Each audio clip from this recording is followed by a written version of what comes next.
Les séances de dédicace, c'est une rencontre. Hein. Il faut que quand les gens ils me posent des bouquins là et qu'ils se barrent, je trouve ça dommage. Je leur fais un truc bien, mais je trouve que c'est dommage. Ce qui est sympa, c'est cet échange.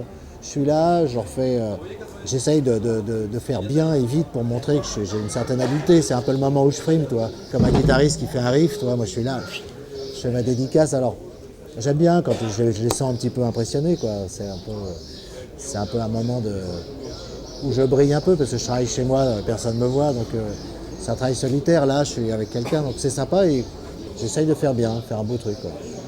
C'est mon plaisir aussi. Si la dédicace n'est pas très réussie, là, du coup, j'ai les boules, quoi. Ça me gâche le plaisir. C'est vrai que j'ai un public qui maintenant m'a lu étant tout gamin, pour qui je représente leur jeunesse. Ces mecs qui ont 35 ans maintenant. Et, je suis parti du patrimoine. Et, quasiment, voilà, quand ils me voient, ils sont tout émus. Ils disent « Oh là là, vous avez bercé ma jeunesse. » J'ai appris à lire en lisant Lucien. Enfin, j'ai des trucs comme ça qui m'arrivent, des réflexions comme ça. Je trouve ça super mignon. Mais toi, t'es resté jeune, rassure-moi.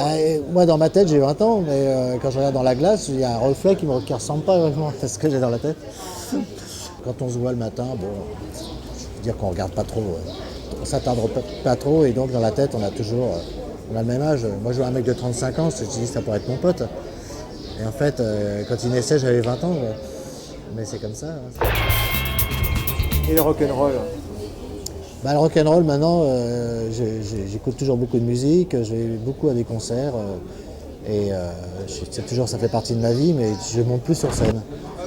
Ouais, à l'époque, on avait des groupes de rock, entre autres le Dennis Twist, qui avait fait un peu parler de lui pendant un moment, quoi, dans les années 80, 86. Il y a un 45 tours qui avait cartonné, puisqu'on avait vendu 300 000. C'était « Tu dis que tu l'aimes ».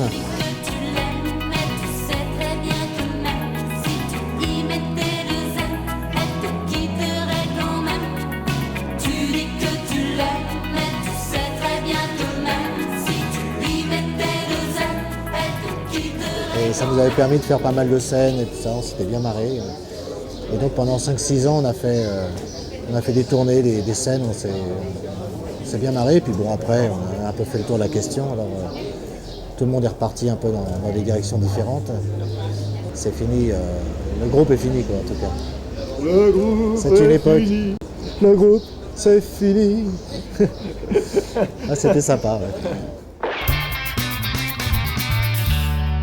Je me projette un peu dans mes personnages quand je raconte des histoires. Surtout là, le prochain album, je suis en train de faire Lucien Quinquagénaire. Donc là, c'est vraiment moi, quoi. Il a un garçon et une fille comme moi, qui ont le même âge que les miens. Il a beaucoup de points communs, quoi. Donc là, c'est sûr que quand les gens liront Lucien Quinquagénaire, je ne sais pas comment ça va s'appeler, mais enfin bon, quand ils liront cet album, ils vont se dire que là, il y a beaucoup de vécu dedans.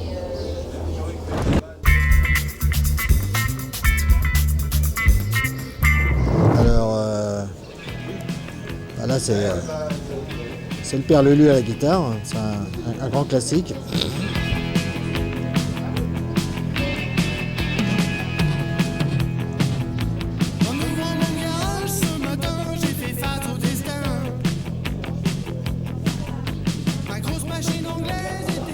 C'est une bonne paire de Converse.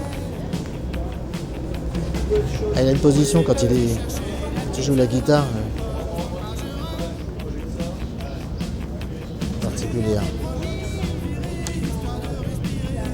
Je vais faire un petit coup de cirage sur le cuir.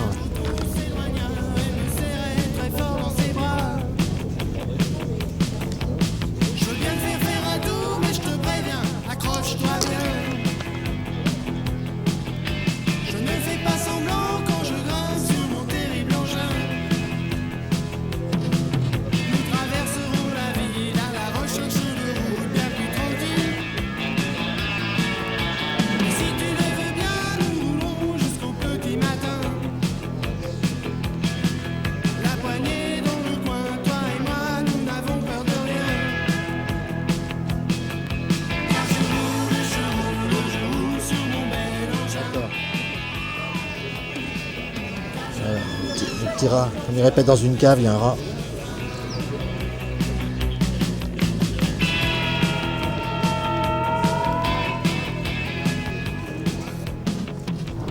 voilà, fini. Oh Pour yeah. Jean-Luc.